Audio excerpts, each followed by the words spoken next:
Hello hi welcome back to my channel. ఈరోజు ఒక మంచి హెల్తీ రెసిపీతో మీ ముందర వచ్చేసానండి. అది నెల్లూరు స్పెషల్ ఆంధ్ర స్టైల్ పప్పు ఎలా తయారు చేయాలో చూసేద్దాం రండి. పప్పు చారుని పర్ఫెక్ట్ మెజర్మెంట్స్తో ఇలా రుచిగా చేయండి. ఆంధ్ర స్టైల్ పప్పుతో అద్దిరిపోతుందంతేనండి. ఈ వీడియోలో పప్పు చారును తయారు చేయడానికి అవసరమైన పదార్థాలు, పరిమాణాలు, వాటి క్రమం మరియు సరిగ్గా ఎలా కలపాలో వివరంగా చూపించానండి. కొత్త వారు కూడా సులభంగా నేర్చుకోవచ్చు. ఒక్కసారి ఇలా ట్రై చేసి చూడండి, మీకు కూడా అదిరిపోయే టేస్ట్ కుదురుతుంది. ఈ పప్పుచారుకి చాలా స్పెషల్ ఏమంటే, ఈ ఆంధ్ర స్టైల్ పప్పుచారు ఈ చిన్న టిక్తో చేస్తే ఎప్పుడు చేసే చాలా టేస్టీగా ఉంటుందండి. అందులో పప్పు గుత్తి అనే సాంప్రదాయ సాధనాన్ని ఉపయోగించి పప్పును మెత్తగా మెదపడం ఎలా చేయాలో చూపిస్తాను. ఇది రుచికి చాలా ముఖ్యమైనది, పప్పు గుత్తి ఇది అనేది. అందుకే ఆ పప్పుని ఎలా ఉడికించుకోవాలనేది కూడా ఒక టిప్తో చెప్తాను చూడండి. ఇక్కడ నేను ఒక కప్పు కందిపప్పుని తీసుకున్నాను. బాగా వాష్ చేసుకొని అందులోకి 2 కప్పుల వాటర్ని వేసుకొని కొద్దిగా పసుపుని యాడ్ చేసుకొని ఇందులో కొద్దిగా నూనెను వేయాలండి. అప్పుడు పప్పు బాగా ఉడుకుతుంది, త్వరగా ఉడికిపోతుందండి. ఇలా నేను 3 విజిల్స్ వేయించుకున్నాను. ఇక్కడ కుక్కర్లో పెట్టి ఫస్ట్ పప్పుని ఉడికించుకుందాం, తర్వాత ఆకుకూరల్ని యాడ్ చేసుకుందామండి. ఇక్కడ దీనికి కావాల్సిన ఇంగ్రీడియంట్స్ చెప్పేస్తాను, చూసేయండి. ఇక్కడ నేను 1 కప్పు కందిపప్పు, నీరు 2-3 కప్పులు, పసుపు 1 టేబుల్ స్పూన్, అలాగే ఉప్పు రుచికి సరిపడా, చింతపండు చిన్న నిమ్మకాయ పరిమాణం, టమోటో 4-5 టమోటాలు, అలాగే పచ్చిమిర్చి 5-6, ఉల్లిపాయ ఒక పెద్దది, అలాగే కరివేపాకు కొన్ని, ఆవాలు జీలకర్ర తగినంత, ఎండుమిర్చి 2, శనగపప్పు 1 టేబుల్ స్పూన్, ఇంగువ చిటికెడు, కొత్తిమీర, నూనె 1 టేబుల్ స్పూన్, కారం ధనియాల పొడి తగినంత, కొద్దిగా బెల్లం వేసుకుంటే రుచి అదిరిపోతుందండి. ఇప్పుడు నేను ఇక్కడ ఇంగ్రీడియంట్స్ చెప్పేటప్పుడు పప్పు కూడా రెడీ అయిపోయింది ఉడికేసి. దీన్ని చాలా మెత్తగా స్మాష్ చేసుకోవాలండి. మీరు కావాల్సింటే మిక్సీ గ్రైండర్లో కూడా వేసుకోవచ్చు. నేను ఇక్కడ పప్పు గుత్తెతోనే మెత్తుకుంటూ ఉన్నాను. ఇప్పుడు ఇది రెడీ అయిన తర్వాత ఏదైతే మేము ఆకుకూరల్ని తీసుకున్నామో దాన్ని మంచిగా వాష్ చేసుకోవాలండి. మట్టి అనేది ఏది లేకుండా మంచిగా వాష్ చేసుకుని కట్ చేసి పక్కన పెట్టుకోవాలి. ఇప్పుడు నేను కొద్దిగా కూడా వాటర్ యాడ్ చేయకుండా ఇలా ఉడికించుకుంటున్నానండి. ఎందుకంటే ఆకుకూరలోనే వాటర్ అనేది ఉంటుంది కాబట్టి. తర్వాత ఒక బ్రింజాల్ ఏదైతే వంకాయ ఉంటుందో దాన్ని చిన్నగా కట్ చేసుకుని వేసుకుంటున్నాను. ఇప్పుడు నేను చెప్పిన అన్ని ఇంగ్రీడియంట్స్ ఇందులోనే యాడ్ చేస్తాను. 1 by 1 ఇలా యాడ్ చేసుకున్న తర్వాత ఇలా దీన్ని కొద్దిసేపు ఉడికించాలండి. ఇది ఉడికిన తర్వాత మనం మిక్సర్ జార్లో అయినా గ్రైండ్ చేసుకోవచ్చు, లేకుంటే ఫస్ట్ పప్పు ఏదైతే మెతికామో అలా కూడా చేయొచ్చు. పప్పుని గ్రైండ్ చేయడం విధానం చూపిస్తాను. ఉడికిన పప్పును మిక్సీలో మెత్తగా గ్రైండ్ చేయాలి. ఇది చారుకు మంచి టెక్స్చర్ని ఇస్తుందండి. ఇప్పుడు ఇది ఉడికిన తర్వాత కొద్దిగా కొబ్బరిని కూడా యాడ్ చేయండి, ఎక్స్ట్రా టేస్ట్ వస్తుందండి.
ఇక్కడ నేను ఇంకొక స్పెషల్ ఇంగ్రీడియంట్ మీతో షేర్ చేస్తున్నానండి.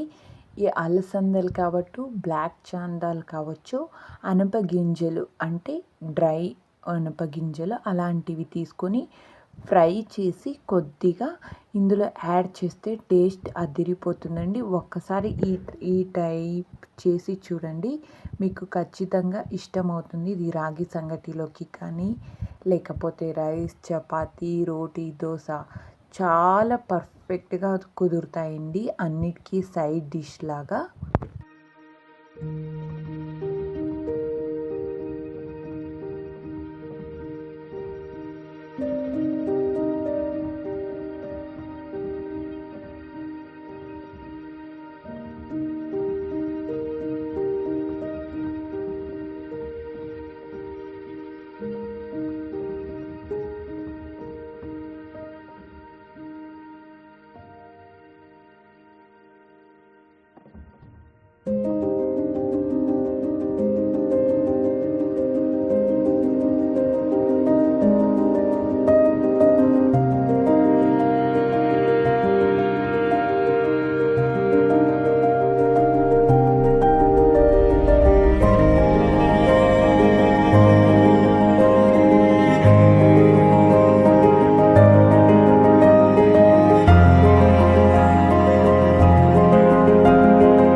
ఇలా ఫ్రై అయినవి మనం ఏదైతే పప్పు ఉడికించి ఉంటామో దాన్ని గ్రైండ్ చేసి రెడీ చేసి పెట్టుకున్నానండి. ఇక్కడ అందులో యాడ్ చేసేయడమే.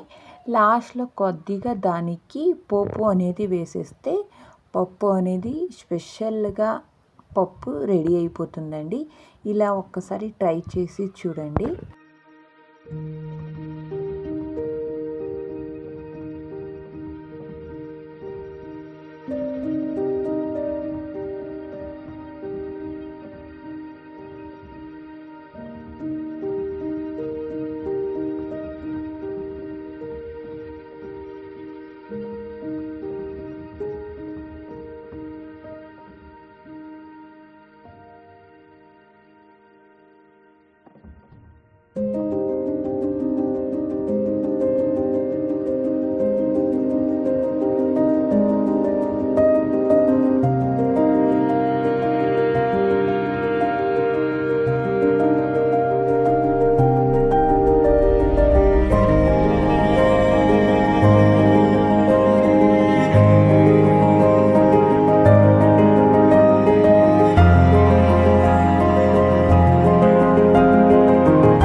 ఇక్కడ స్టవ్ మీద గిన్నె పెట్టి అందులో నూనె వేయాలి. నూనె వేడయ్యాక ఆవాలు, జీలకర్ర, ఎండుమిర్చి, శనగపప్పు వేసి వేగించాలి. తర్వాత కరివేపాకు, ఇంగువ వేసుకోవాలండి.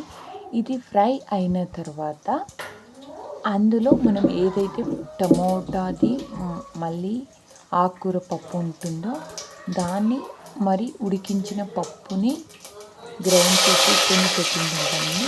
టమాటో ముక్కలు వేసి మెత్తగా ఉడికి వరకు ఉడికించాలి. తర్వాత చింతపండు పులుసు వేయాలండి. మనం రెండుని మిక్స్ చేసుకునేసి అంతా ఇందులో వేసేసుకోవడం అండి. నేను ఇక్కడ కొద్దిగా చింతపండు పులుసుని కూడా యాడ్ చేస్తున్నాను. టేస్ట్ చాలా బాగుంటుందని. మీరు కారం ఎంత తింటారో అంత వేసుకోవచ్చండి. నేను ఇక్కడ కారం తక్కువ వేసుకున్నాను. అలాగే ఒక చిన్న టేబుల్ స్పూన్ ధనియాల పొడిని కూడా యాడ్ చేసుకున్నానండి ఇక్కడ. దీన్ని మీడియం ఫ్లేమ్లో ఒక 10-15 మినిట్స్ వరకు ఉడికించితే సరిపోతుందండి.